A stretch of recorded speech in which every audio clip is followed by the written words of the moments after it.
Alain Genestard, directeur de Polka. Auparavant, j'ai été directeur de Paris Match.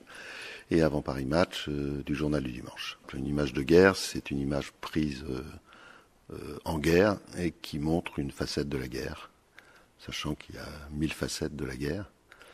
Donc c'est pas forcément une image violente, c'est une image qui informe, qui décrit, qui témoigne.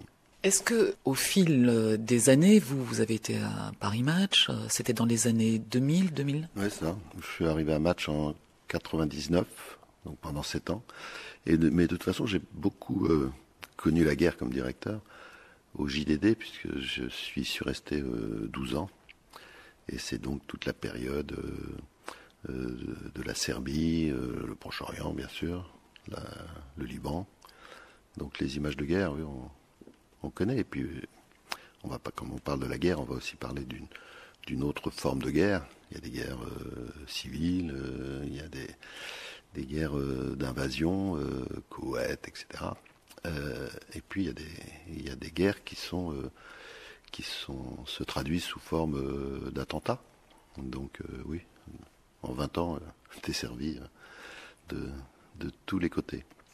Qu'est-ce qui fait pour vous une bonne image de guerre ? Une bonne image de guerre, c'est une image qui... De toute façon, la définition d'une bonne image d'information, c'est une image qui informe, une photographie qui informe. Et dans l'information, il y a le témoignage. Donc après, on peut avoir une vision plus engagée. On peut dire qu'une bonne image de guerre, c'est une image qui dénonce l'atrocité de la guerre, quel que soit l'auteur de l'atrocité. Et là, on est dans un engagement. Si on reste dans le domaine de l'information, une image de guerre, c'est une image qui est d'abord identifiée, c'est-à-dire qu'on sait qui a pris la photo, dans quel cadre cette photo a été prise, et on a toutes les informations concernant cette image. Donc le lieu, la date et les éléments de légende. Parce qu'aujourd'hui, il faut lutter contre cela. C'est à la fois les guerres sont mieux couvertes et moins bien couvertes. Et sont mieux couvertes parce que des photos arrivent de partout. Il n'y a pas un endroit dans le monde aujourd'hui où on peut commettre des exactions sans qu'il y ait un appareil photo, qui est parfois un téléphone, mais enfin, qui dispose d'un appareil photo. Et on peut transmettre relativement facilement. Donc toutes ces photographies arrivent. Mais on ne sait pas qui les a prises, on ne sait pas les circonstances, on ne sait pas forcément la date. Il y a aujourd'hui des dispositifs avec le numérique où on peut truquer la photo.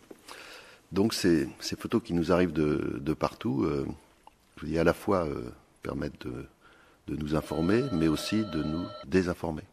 Donc il faut les vérifier. Et comment vous faites justement pour faire ce tri ? Quand on est éditeur, de toute façon, la définition de l'éditeur, en dehors d'avoir un œil, d'avoir la bonne sélection, etc., c'est non pas l'imprudence, mais c'est le professionnalisme. C'est-à-dire qu'on ne publie jamais n'importe quoi. Parce qu'une photo qui vous arrive comme ça, même si elle est extrêmement spectaculaire, même si elle a tous les critères d'une bonne publication, notamment le critère esthétique, parce qu'il y a l'esthétisme aussi de la guerre. Il y a des photos de guerre qui sont incroyablement, avec des gros guillemets, belles. Eh bien, il ne faut la publier que si elle est authentifiée. Alors, ça ne veut pas dire que ces photos qui nous arrivent comme ça, de par le monde, par les réseaux sociaux ou autres, n'ont pas de valeur d'information. J'ai coutume de dire, quand je suis interrogé là-dessus, en disant ça a la valeur d'un coup de fil anonyme. Et un coup de fil anonyme, c'est important. Un coup de fil anonyme peut vous informer de quelque chose qui est en train de se passer. Mais comme je suis ici à la radio, jamais vous allez diffuser un coup de fil anonyme sans vérifier ce qui se passe. Donc le coup de fil anonyme, tout comme la photo anonyme, vous alerte sur quelque chose qui est potentiellement la vérité, donc vous permet de vérifier. Je vais vous demander, là on a le dossier de presse du prix Bayeux, de commenter cette photo. Cette photo, elle montre exactement ce qui se passe. On est juste après un bombardement dans un quartier d'Alep. Des gens sont morts. Je crois qu'il y a eu sur ce bombardement une dizaine de morts. Et là, ce sont deux papas qui emmènent ces deux petites filles, les bébés. Et ils courent pour sortir de la zone de bombardement et pour protéger ses enfants. Et il y a tout dans cette image. Il y a même le petit garçon à côté qui est dans les décombres. et on voit la violence du bombardement. Alors cette photo, elle a donc un auteur qui est Amir. Amir, c'est un jeune Syrien d'Alep qui a pris la décision de s'engager avec ses moyens. Il a aidé son père qui faisait partie des casques blancs. Vous savez, les casques blancs, c'est ceux qui interviennent après un bombardement pour aider les victimes. Les secouristes. Les secouristes, voilà. Des secouristes engagés. Ils sont auprès des... On appelle les rebelles, je ne sais pas s'il faudrait dire ce nom. Et comme il photographiait un peu, il a eu cette idée de photographier tout ce qu'il voyait et d'envoyer ses photos. Il se trouve que l'AFP cherchait des correspondants locaux, est entré en contact avec lui et donc il a été le correspondant de l'AFP. Il a quitté Alep juste avant vraiment la chute d'Alep, c'est-à-dire à la toute fin de l'année dernière, passé par la Turquie avec sa maman et maintenant il est arrivé en France. Alors, une fois que j'ai dit ça, et Amir est quelqu'un qu'on aime beaucoup à Polka et que j'aime bien personnellement, c'est vraiment un garçon très bien. Il y a photojournaliste et autre chose. Amir deviendra peut-être photojournaliste. Quand il prend ses photos, il n'est pas photojournaliste. Il est un témoin qui a le courage de photographier et qui a le talent du photographe. Mais ce n'est pas suffisant pour être photojournaliste. Un photojournaliste, tout comme un reporter de texte, est quelqu'un qui, sur une zone de combat, même s'il a des pensées personnelles, des préférences personnelles, des engagements, au moment où il photographie, informe en toute neutralité. Amir ne peut pas être neutre. Quand il a pris ses photos, il était parfois pris à partie par les gens, en disant « Mais qu'est-ce que tu fais plutôt que de nous aider? Pourquoi tu photographies ?»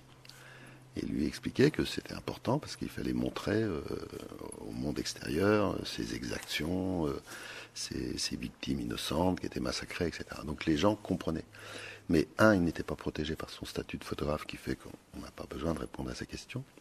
Et deux, il ne pouvait pas aller jusqu'au bout de ce qu'il n'est pas encore, c'est-à-dire un photographe qui se doit de tout montrer, de tout photographier.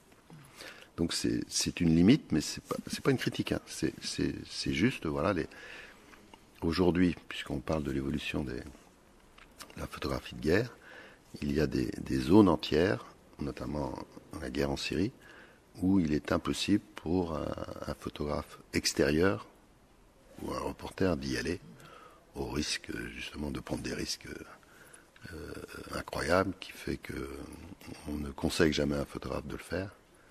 Et quand il le fait, souvent on lui reproche de l'avoir fait parce qu'il met sa vie en danger. Mais un média, aujourd'hui, ne peut se permettre de demander à un photographe d'aller sur ces zones-là. Donc ces photos arrivent. Quand c'est avec Amir, c'est le bonheur. Et parfois, on ne sait pas trop. Donc faut vraiment, si on publie malgré tout, il faut dans la légende expliquer qu'on n'a pas tous les éléments pour permettre d'authentifier cette photo. Une bonne photo, c'est une photo certifiée, conforme à la réalité.